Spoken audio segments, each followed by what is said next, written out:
શિક્ષણ વિભાગ ગુજરાત સરકાર સમગ્ર શિક્ષા દ્વારા આપવામાં આવેલ સ્વાધ્યાય પોથીઓનું સંપૂર્ણ સોલ્યુશન તથા ભરોસાપાત્ર માર્ગદર્શન મેળવવા માટે ચેનલને સબસ્ક્રાઇબ કરો। પાઠ 7 ગુપ્તયુગ અને અન્ય શાસક।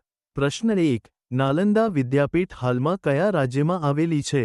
જવાબ બિહાર। બી નંબર 2 નીચે પૈકી કયા બે શાસકો સમકાલીન હતા? જવાબ હર્ષવર્ધન અને પુલકેશી। બીજો ઓપ્શન સી નંબર 3 નીચેના પૈકી કઈ કૃતિ કવિ કાલિદાસની નથી? જવાબ ઉરુ ભંગમ ઓપ્શન સી। નંબર 4 ગુપ્ત યુગમાં શાસકો પોતાના પ્રદેશના દસ્તાવેજો સાચવવા કોની નિમણૂક કરતા હતા? જવાબ પુસ્તક ઓપ્શન બી નંબર 5 ઈસને 6ઠ્ઠી સદીની મધ્યમાં હોય મધ્ય એશિયાથી ભારત પર આક્રમણ કર્યું તેઓ કઈ દિશાએથી ભારત પ્રવેશ્યા હતા? જવાબ વાયવ્ય ઓપ્શન એ નંબર 6 નીચેના પૈકી કોણ ગુપ્તયુગના રાજા નથી? જવાબ Chandragupta Maurya option C number 7 ભારતના શેક્સપિયર તરીકે કયા કવિ ઓળખાય છે? જવાબ કાલિદાસ ઓપ્શન એ। નંબર 8 દક્ષિણપથના સ્વામીનું બિરુદ કયા રાજવીએ ધારણ કર્યું હતું? જવાબ પુલકેશી બીજાએ ઓપ્શન બી। નંબર 9 શૂન્ય અને દશાંશ પદ્ધતિની શોધ કોના દ્વારા થઈ હતી? જવાબ આર્યભટ્ટ ઓપ્શન બી। નંબર 10 લોસમની બાબતે કયું વિધાન યોગ્ય છે? જવાબ તેમાં આજ દિન સુધી કાટ લાગેલ નથી ઓપ્શન સી। પ્રશ્ન 2 નીચેની ખાલી જગ્યા પૂરો। નંબર 1 ગુપ્ત વંશના સ્થાપક ખાલી જગ્યા હતા? જવાબ શ્રી ગુપ્ત। નંબર 2 અમરસિંહ ખાલી જગ્યા નામનો ગ્રંથ રચ્યો હતો? જવાબ અમરકોશ। નંબર 3 ભારતીય ઇતિહાસમાં ખાલી જગ્યા યોગ્ય કહેવામાં આવે છે? જવાબ ગુપ્ત। નંબર 4 પ્રાચીન ભારતના છેલ્લા મહાન સમ્રાટ ખાલી જગ્યા હતા? જવાબ હર્ષવર્ધન। નંબર 5 જાતક તથા ખાલી જગ્યા ધર્મ સાથે જોડાયેલ છે? જવાબ બૌદ્ધ।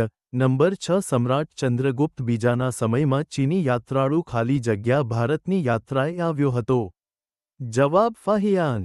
પ્રશ્ન 3 ખરા ખોટા જણાવો। નંબર 1 સમુદ્રગુપ્તના સમયની પ્રશસ્તિ રાજકવિ હરિશેણે રચી હતી? સાચું। નંબર 2 ગુપ્તયુગમાં પ્રાંતને વિભાગોમાં વહેંચવામાં આવતો હતો? સાચું। નંબર 3 ગુપ્ત સમયમાં હિન્દી ભાષાની રાજભાષાનું સ્થાન મળ્યું હતું? ખોટું। નંબર 4 ગુપ્ત શાસન તંત્રમાં સમ્રાટ મહારાજાધિરાજ અને પરમ ભાગવત એવા બિરુદ ધરાવતા હતા? સાચું। નંબર 5 પુલકેશી બીજાએ બુદ્ધની પ્રતિમા હાથીની અંબાણી પર મૂકી પૂજા કરીને સ્થાપિત કરી હતી? ખોટો। નંબર 6 ચંદ્રગુપ્તના દરબારમાં ગ્રીક એલ્ચી મેગેસ્થનીસ આવ્યો હતો? ખોટું। પ્રશ્ન 4 મને ઓળખો। નંબર 1 હું વિક્રમાદિત્યના દરબારનું રાજવૈદ હતો? જવાબ ધન્વંતરી। નંબર 2 મેં અષ્ટાંગહૃદય સંહિતા નામનો ગ્રંથ લખ્યો હતો? જવાબ વાઘભટ્ટ। પ્રશ્ન 3 મેં નાલંદા વિદ્યાપીઠના નિભાવ માટે 100 ગામ ભેટ આપ્યા હતા? જવાબ સમ્રાટ હર્ષવર્ધન। નંબર 4 હું વિક્રમાદિત્ય પછી રાજગદી આવનાર ગુપ્ત વંશનો શાસક છું? જવાબ કુમારગુપ્ત પહેલો।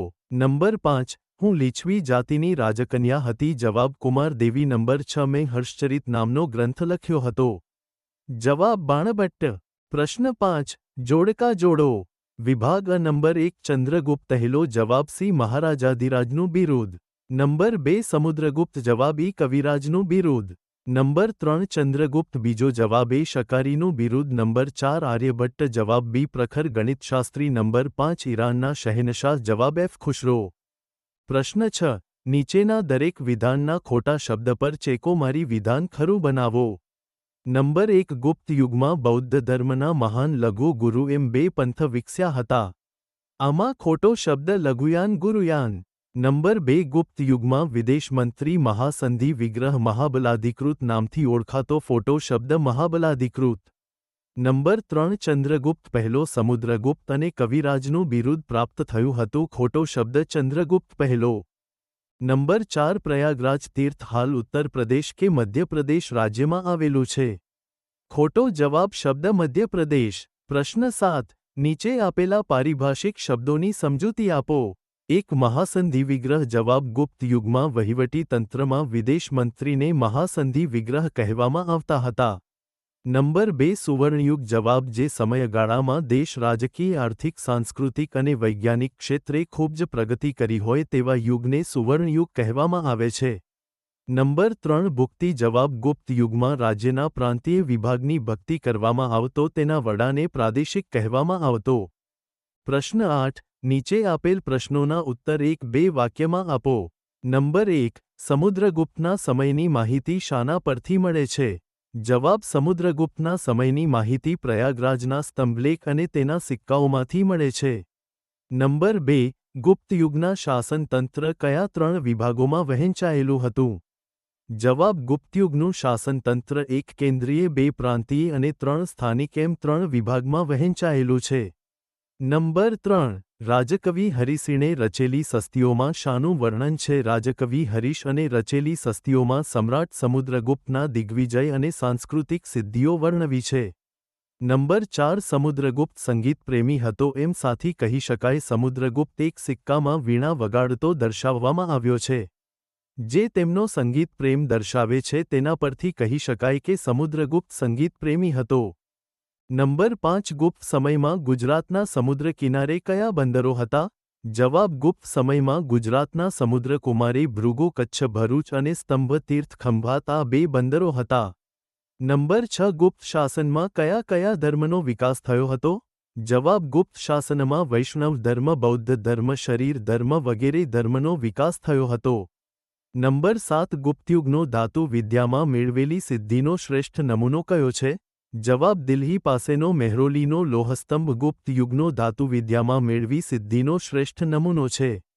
નંબર 8 સમ્રાટ હર્ષવર્ધનની કયા કયા નાટકોની રચના કરી હતી? જવાબ સમ્રાટ હર્ષવર્ધને પ્રિયદર્શિકા અને રત્નાવલી નામના 2 નાટકોની રચના કરી હતી. નંબર 9 સકારીનું બિરુદ કોણે ધારણ કર્યું હતું? કેવી રીતે? જવાબ ચંદ્રગુપ્ત બીજાએ ગુજરાત પર હુમલો કરી ક્ષત વંશના રાજ્યનો અંત આણ્યો. આ વિજયની યાદમાં સકારી બિરુદ ધારણ કર્યું. નંબર 10 ગુપ્ત શાસનતંત્રમાં ગામનો વહીવટ કોણ કરતું હતું? ગુપ્ત શાસનતંત્રમાં નામનો વહીવટ ગામના વડીલો ગામના મુખી અને અગત્યના વયસ્ક નાગરિકો કરતા હતા. પ્રશ્ન 9 કારણો આપો. સમુદ્રગુપ્ત વિદ્યાપ્રેમી અને સંગીત પ્રેમી હતો. જવાબ સમુદ્રગુપ્તે અનેક વિદ્વાનોને આશ્રય આપી ઉચ્ચકોટીના સાહિત્યનું સર્જન કરાવ્યું હતું. તે હંમેશા વિદ્વાનોની અને વિદ્વાનો તેમની મિત્રતા ઈચ્છતા હતા. તેમણે કાવ્યોની રચના કરીને કવિરાજનું બિરુદ મેળવ્યું હતું. તેના સિક્કાઓ ઉપર વીણા વગાડતો દર્શાવવામાં આવ્યો છે. તેથી સમુદ્રગુપ્ત વિદ્યાપ્રેમી અને સંગીત પ્રેમી હતો એમ કહી શકાય. નંબર 2 ચંદ્રગુપ્ત બીજાનો સમય ગુપ્ત યુગનો સુવર્ણયુગ કહેવાય છે. જવાબ ગુપ્ત યુગમાં રાજકીય એકતા શાંતિ અને સલામતી સ્થપાઈ હતી. વેપાર અને ઉદ્યોગોનો ખૂબ વિકાસ થયો હતો. લોકો સુખી અને સમૃદ્ધ હતા. આ યુગમાં સંસ્કૃત સાહિત્યના સમર્થ સાહિત્યકારોને તેમજ વૈજ્ઞાનિકો અને ગણિતશાસ્ત્રીઓ થયા હતા. ભારતમાં આ સમયે મંદિર સ્થાપત્યોની શરૂઆત થઈ હતી. ગુપ્ત યુગમાં અસાધારણ વિકાસ થયો હતો. પ્રશ્ન 10 નીચેના પ્રશ્નોના સવિસ્તાર ઉત્તર લખો. નંબર 1 ગુપ્ત યુગના કેન્દ્રીય વહીવટી તંત્ર વિશે ટૂંકમાં જણાવો. જવાબ ગુપ્તયુગના કેન્દ્રીય વહીવટી તંત્રમાં સમ્રાટ એટલે કે રાજા કેન્દ્રસ્થાને હતો. તે સામ્રાજ્યનો વહીવટી લશ્કરી અને ન્યાયતંત્રનો વડો હતો. તેનું પદ વંશ પરંપરાગત હતું. પાટલીપુત્ર અને તેની આજુબાજુનો પ્રદેશ સમ્રાટના સીધા અંકુશ હેઠળ હતો. તે મંત્રીઓ અને ઉચ્ચ અધિકારીઓની મદદથી વહીવટ ચલાવતો હતો. નંબર 2 ગુપ્ત યુગની વિજ્ઞાન ક્ષેત્રની સિદ્ધિઓ કઈ હતી? જવાબ આર્યભટ્ટ નામના ગણિતશાસ્ત્રીએ દશાંશ પદ્ધતિ અને શૂન્યની શોધ કરી. બૃહત સંહિતા નામનો ખગોળશાસ્ત્રનો ગ્રંથ લખ્યો હતો. વાઘભટ્ટ નામના વૈદક શાસ્ત્રીએ અષ્ટાંગ હૃદય સંહિતા નામનો ગ્રંથ લખ્યો હતો. મિહિરોલીનો લોકસ્તંભ રસાયણશાસ્ત્રની ધાતુ વિદ્યાની અજોડ સિદ્ધિનો નમૂનો છે. પ્રશ્ન 11 ટૂંક નોંધ લખો. નંબર 1 સમ્રાટ હર્ષવર્ધન. જવાબ હર્ષવર્ધન થાણેશ્વરના પુણ્યભૂતિ વંશના હતા.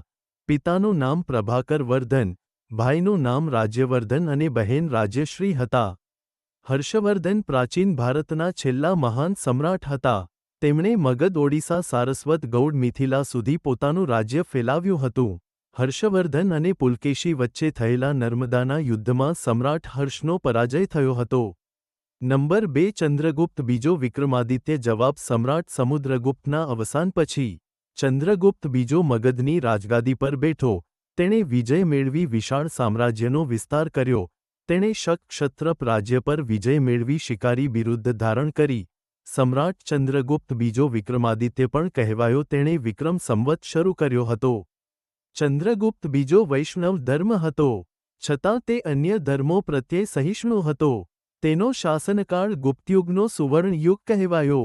પ્રશ્ન 12 નીચે આપેલા વ્યક્તિઓને તેમની ઓળખ મુજબ વર્ગીકરણ કરો. વિદેશ પ્રવાસી વ્યક્તિઓ ફાહિયાન અને યુએનસાંગ. કવિ વ્યક્તિઓ કાલિદાસ બાણભટ્ટ વૈતાલ ભટ્ટ. વૈજ્ઞાનિક વ્યક્તિઓ આર્યભટ્ટ વરાહમિહિર. જો વિડિયો પસંદ આવ્યો હોય તો ચેનલને લાઇક અને સબસ્ક્રાઇબ કરો.